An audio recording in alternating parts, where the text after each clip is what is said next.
ስንፍና ክፉ ነገር ነው ቤተሰብ ለግለሰብ ክፉ ነው ለሀገር ክፉ ነው ስንፍና ሰነፍ መሪ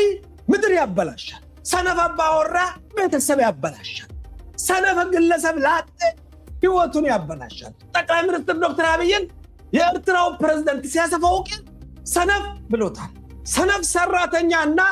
ታታሪ ሰራተኛ በምንድን ነው የሚታወቀው ታታሪ ሰራተኛ በጠዋት ይነሳል ስራውን ይሰራል በጋ ከሆነ ያጭዳል ክረምት ከሆነ ይዘራል መሃል ላይ ይኮተኩታል ውጤት አለው ልማት አለው እድገት አለው ብልጽግና አለው ቤቱ የጸዳ ያማረ ያሸበረቀ ነው ሰነፍ እንስሳ ሲሆን ይተኛል ያንቀላፋል ይቆሽሻል ይደህያል ቸስታ ባዶ ነው በግለሰብ ደረጃ የሰነፍ ደጅ በአረም ይወረራል የታታሪና የትጉ ደጅ አበባ ነው ጋርደን ነው ያምራል ያጠጣል ይኮተኩታል ያሳምራል ይከረክማል አቤት ሰነፍ የታታሪ ደጅ አዲስ አበባና አስመራን እናነጻጽርና ማነው ሰነፍን እንፍረድ መንግስት ሰነፍ ሲሆን ከተማው ይመሰክራል